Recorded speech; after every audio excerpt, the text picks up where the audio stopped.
Bapak Ibu, perkenalkan dulu, nama saya Sri. Saya penduduk kampung ini dan juga guide kubah masjid yang dilawat sana. Umur berapa tahun?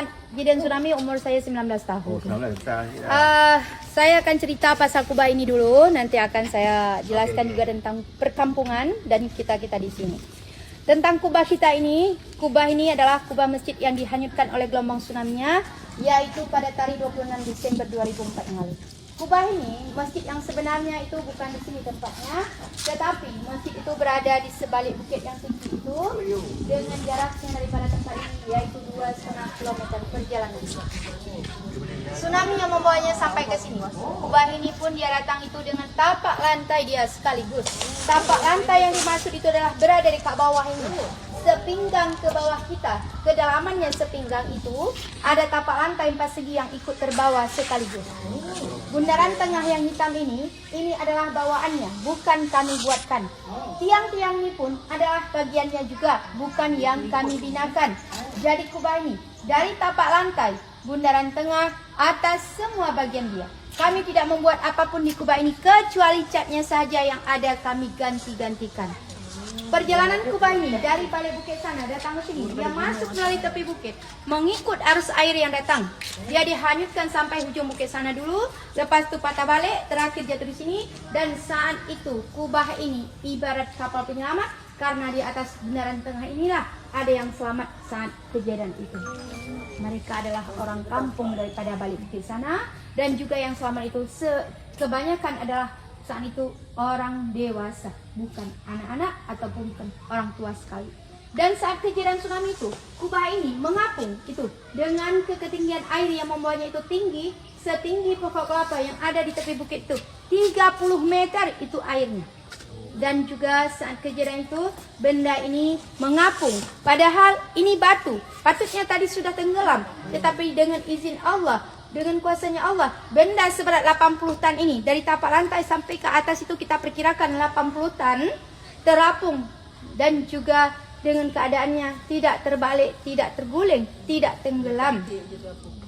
Dan saat itu air yang datang ke sini itu datang dari 3 arah. 3 penjuru air itu menuju ke tempat ini. Dari balik bukit ini 1 arah, air yang datang dari pantai ujung Pancu.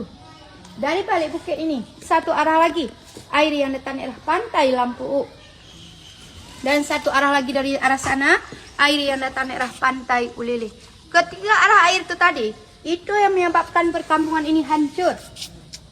Dan penduduknya ramai yang hilang. Dekat dengan bukit, tetapi bagi kami saat itu tidak bisa lari ke bukit untuk menyelamatkan diri. 700 penduduk di sini, yang selamat itu hanya sekitar 25 orang saja. Sebagian yang selamat, ada yang sudah terbawa tsunami. Mereka selamat tersangkut di pokok-pokok tepi bukit itu.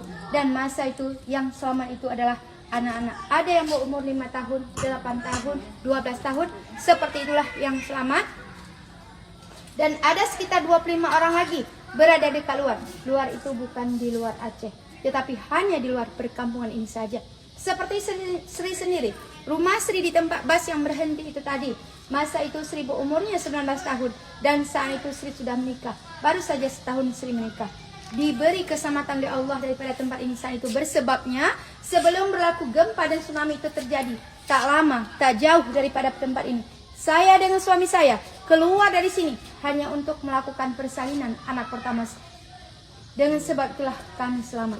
Tapi dengan keluarga kami yang ada di sini, ayah, ibu, adik-beradik, sanak saudara, famili semuanya yang ada di pihak sini, mereka hilang dan tidak diketemukan jasadnya seorang pun sampai saat ini. Masa kami kembali ke rumah, rumah sudah hancur, tidak ada lagi. Yang tersisakan hanya adalah lantai rumah yang dapat kita jumpakan. Selain daripada itu tidak ada. Dan saat itu bukan daripada keluarga kami saja, tetapi hampir seluruh penduduk yang ada di perkampungan ini.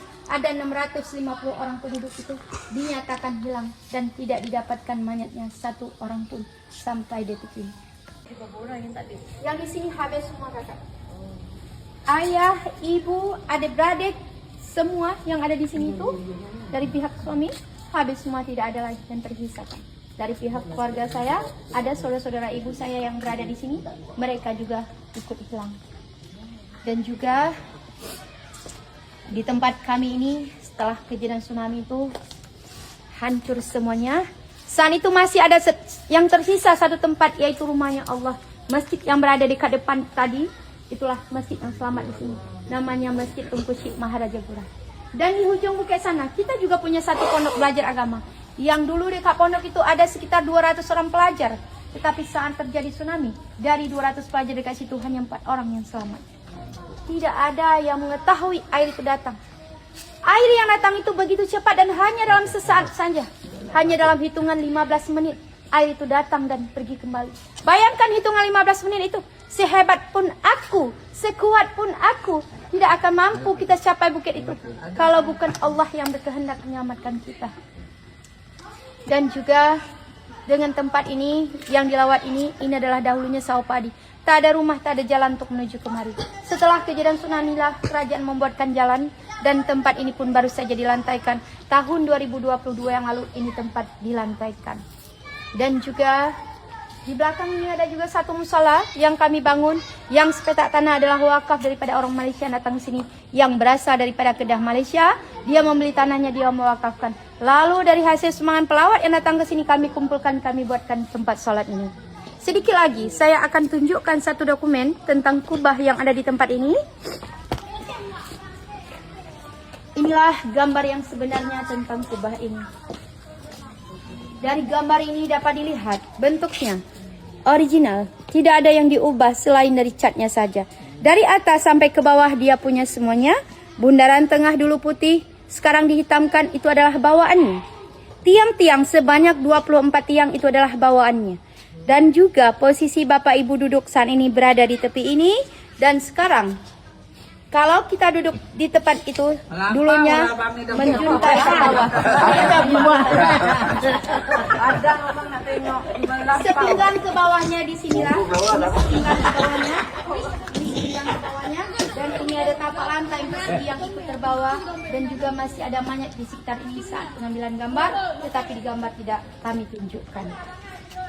Gambar yang kedua. Ini adalah perkampungan di sini. Setelah kejadian tsunami, perkampungannya hancur, padang jarak, padang terkukur. Tak ada rumah satupun yang tersisa. Dari kejauhan nampaklah satu rumah Allah. Inilah masjid yang selamat yang ada di depan. Dan saat itu masa kami kembali ke rumah, seperti inilah rumah kami yang kami temukan. Tidak ada satu tiang pun atau satu kenangan pun yang kami dapatkan. Hilang semuanya. Gambar yang ketiganya, Masjid Tunku Syekh Maharajapura. Kalau kita lihat lebih dekat seperti ini. Sebelum berlakunya tsunami, di sekitaran masjid itu banyak rumah penduduk yang berada di sekitarnya. Tetapi setelahnya rumah-rumah itu hancur semuanya. Dan dengan rumah Allah ini air itu masuk ke dalamnya bersamaan dengan air yang datang menghancurkan rumah-rumah tadi.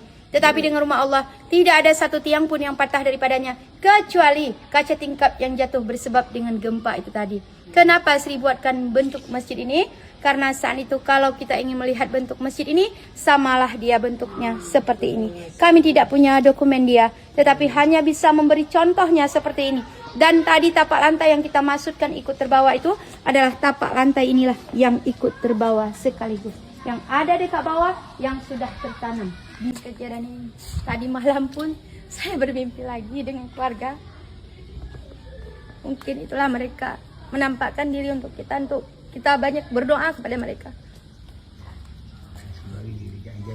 Iya. Dan 19. Di sini kakak, ibu, saya dari pihak suami saya, keluarga. Saya dekat dengan mereka. Saya selamat karena saat itu saya keluar dari sini.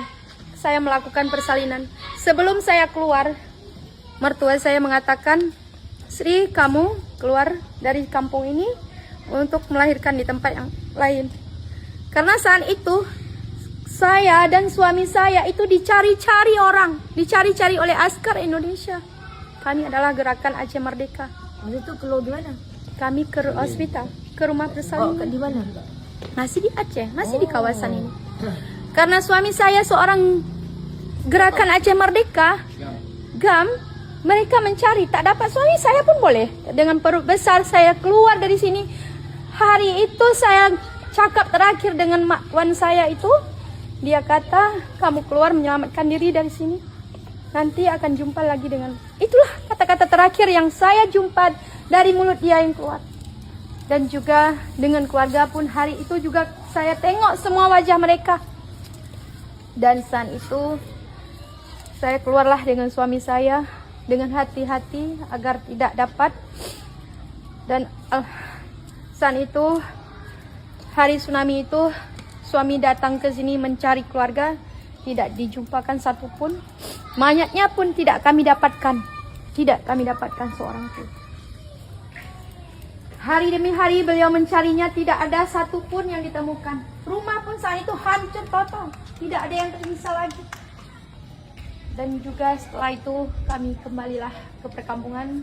Ke perkampungan pun sudah tidak ada rumah, langsung ke tenda, ke perkemahan, di barak-barak saat itu kami tinggal. Selama kurang lebih 3 tahun kami tinggal di situ.